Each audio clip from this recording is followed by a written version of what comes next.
यदि कोई कहे कि तुम्हें नामी मिल जाएंगे, नाम छोड़ दो, तो इस बात को नाम जापक स्वीकार नहीं करेगा। वो कहता है कि यदि नामी के मिलने से नाम छोड़ना पड़े तो मुझे नामी के मिलने की आवश्यकता नहीं है, मुझे तो उनका नाम ही सदा जपना है। ऐसे नाम प्रेमी से भगवान कितना प्रेम करते हैं वो तो केवल भगवान ही जानते हैं। गोसाई जी कहते हैं कि जो ऐसा नाम का मतवाला है उसका इस कराल कलिकाल में आदि मध्य और अंत तीनों में ही, तीनों कालों में ही परम कल्याण होता है।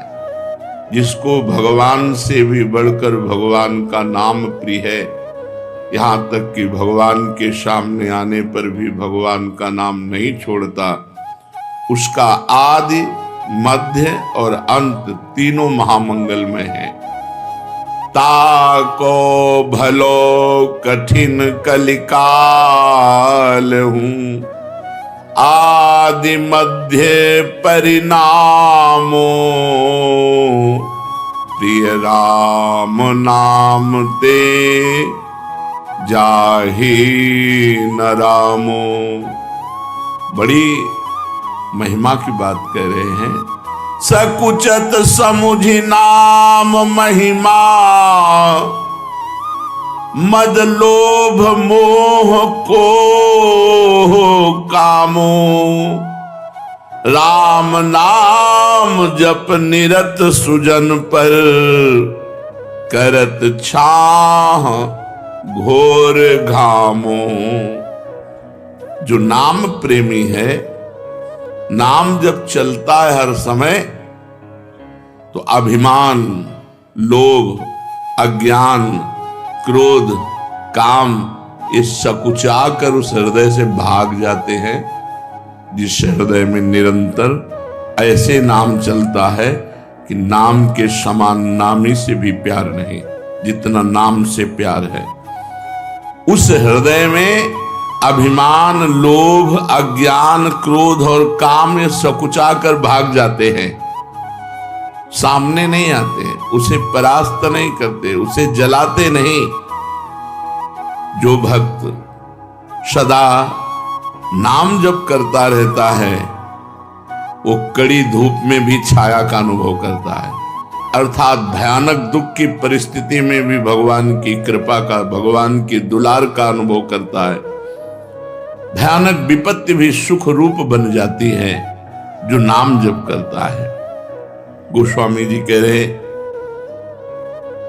कि आप विचार करके देख लो, नाम प्रभाव सही जो कहे को, शिला सरोरुह जामो, सो सुनि सुमिरी भाग भाजन भई, सुकृत शील भील भामो। यदि कोई कहे कि भैया हमने तो देखा है नाम का प्रभाव कि पत्थर में कमल उत्पन्न हो गया, बोले मान लेना, संशय मत करना, दिमाग खराब है, पत्थर में कहीं कमल होता है, जल में कमल होता है, संशय मत करना। अगर वो नाम जापक है और वो चाहे तो पत्थर से कमल प्रकट कर दे, असंभव से संभव कर दे, बोले संशय मत करना। क्योंकि भगवान के नाम में अपार सामर्थ्य है। नाम को सुनने से, नाम को स्मरण करने से भीलनी सवरी भी परम भाग्यवती तथा शील और पुण्यमयी बन गई, तो क्या नहीं हो सकता नाम से। नाम बाल्मीक अजामिल के कछु, हुतो न साधन सामो, उल्टे पलटे नाम महात्म, गुंजन जितो ललामो। वाल्मीकि जी, अजामिल जी, इनके पास तो कोई साधना नहीं थी, केवल उल्टे पुल्टे भगवान का नाम जप किया। भगवान की नाम महिमा ने घुंघची को जवाहरात बना दिया,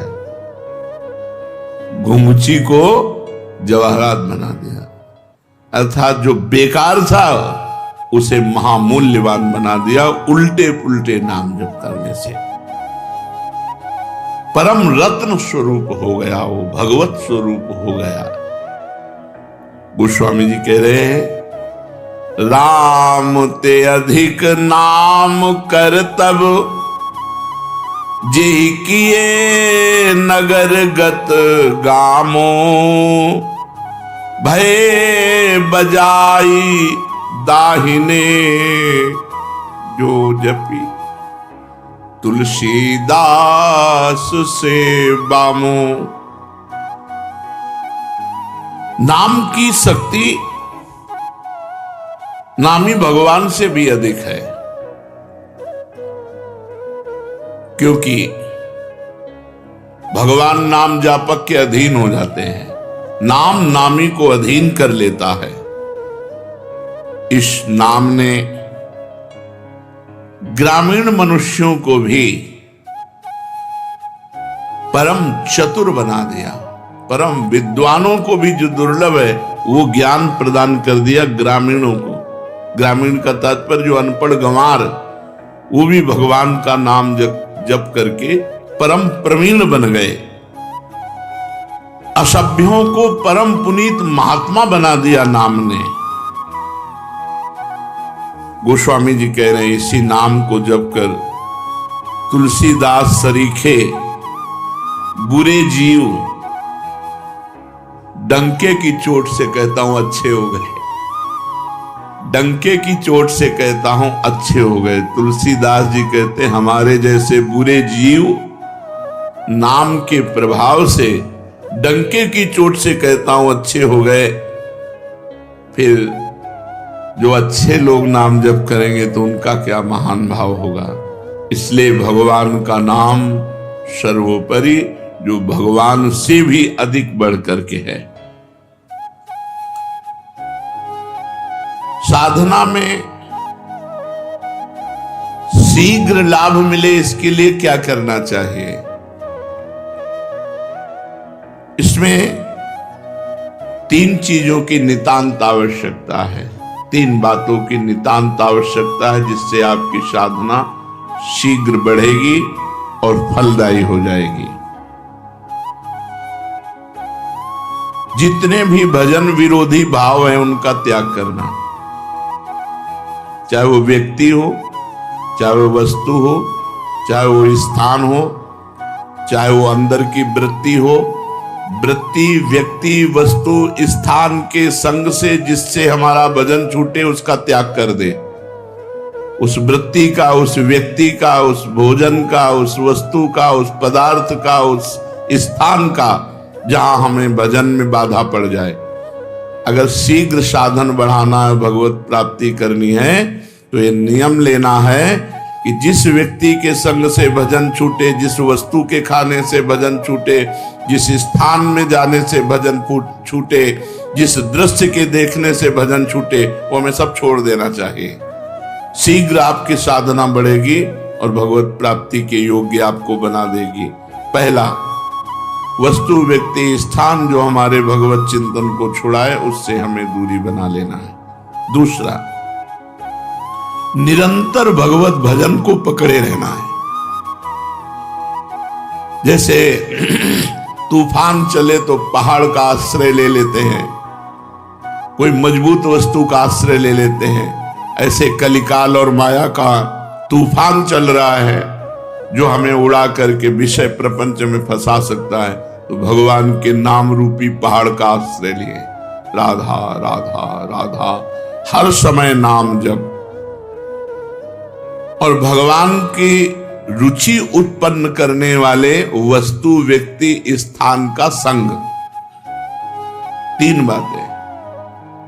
भगवान का विस्मरण करा दे, ऐसे वस्तु व्यक्ति स्थान के संग का त्याग, निरंतर भगवान के नाम का जप, आश्रय भगवान का इस कोटि से नाम जप द्वारा, जैसे तूफान आए तो हम मजबूत वस्तु का, तो यहां तूफान ही चल रहा है, काम क्रोध लोभ मोह मद मत्सर कलिकाल के कराल, जितने भी दुराचार की प्रवृत्तियां हैं ये सब तूफान की तरह आती हैं और साधक को भ्रष्ट कर देती हैं। अगर साधक नाम का आश्रय लिए है तो बच जाएगा। तीसरा, हमें ऐसे व्यक्ति वस्तु स्थान का संग करना है जिसके दर्शन से, संभाषण से, खान पान से, वहां पहुंचने से हमारा भजन होता है। उस स्थान, उस वस्तु, उस व्यक्ति का मुझे संग करना है। अगर ये तीन बातें जीवन में है तो साधना बहुत जल्दी बढ़ेगी और फलदायी हो जाएगी। क्या साधना में प्रारब्ध बाधा पहुंचाता है? हाँ, यदि कड़ाई से भजन करोगे, जिद्दी स्वभाव बना के, कुछ भी हो जाए भजन नहीं छूटने वाला, तो आपका प्रारब्ध भी पीछे हट जाएगा। नहीं, आपका प्रारब्ध आपके भजन को रोक देगा। शरीर पीड़ा, विषय भोग का प्रारब्ध, कोई घटना का प्रारब्ध, कड़ा नियम। जैसे पूज्य राधा बाबा जब त्रिपुर सुंदरी भगवती का अनुष्ठान कर रहे थे तो खड़ाऊं फिसली और अंग टूट गया, पर उनकी साधना में बाधा नहीं पहुंची, तो प्रारब्ध क्षीण हो गया, प्रारब्ध पीछे हट गया और वो साधना सफल हुई। त्रिपुर सुंदरी का जो आराधना का फल है उनको प्राप्त हुआ, देवी का साक्षात्कार हुआ। जब हम साधन मार्ग में चलते हैं तो हमारा बुरा प्रारब्ध आता है, स्त्री आकर्षण के रूप में, गंदे व्यक्ति के रूप में, विपत्ति के रूप में, शरीर रोग के रूप में। यदि हम शिथिलता पूर्वक साधना करेंगे तो बाधित हो जाएंगे, यदि कड़ाई से नियम पूर्वक, मर चाहे जाऊं भजन नहीं छोड़ेंगे, तो हर प्रारब्ध क्षीण होता चला जाएगा और उसकी साधना आगे बढ़ जाएगी। कड़ाई से यदि साधना के नियम पालन किए जाएं तो उसमें प्रारब्ध भी नष्ट हो जाता है, नहीं तो प्रारब्ध भजन मार्ग को छीन कर देगा। कहा जाता है भजन का अभ्यास करो, तो यह अभ्यास क्या है? शरीर को बार बार भगवत सेवा में लगाना, मन को बार बार भगवान के नाम में लगाना, बुद्धि को बार बार भगवान के चरणों में लगाना, इसी को अभ्यास कहते हैं।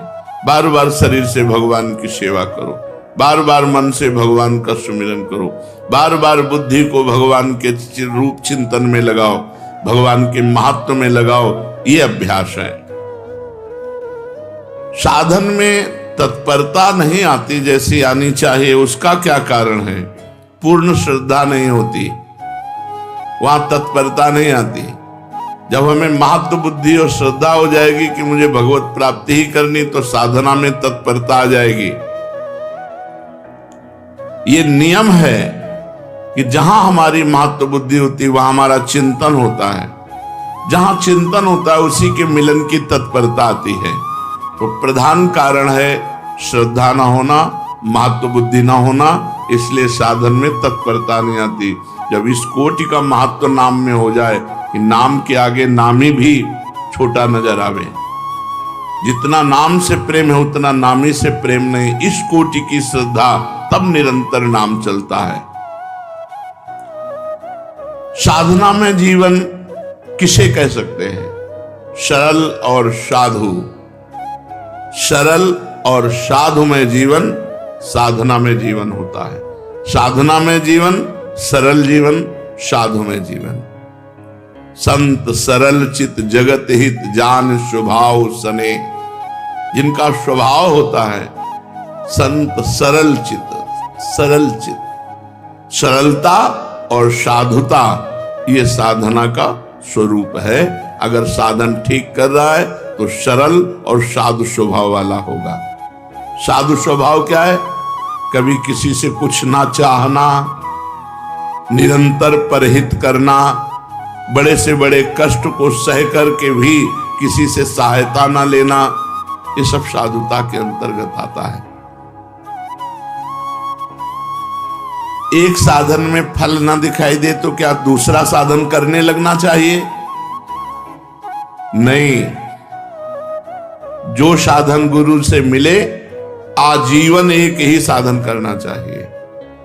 जो साधन को छोड़ते बदलते रहते हैं उन्हें कभी भगवत प्राप्ति नहीं होती। 10 दिन नाम जप किया, 15 दिन योग किया, 20 दिन वो वैराग्य किया, ये ऐसे लोग थे।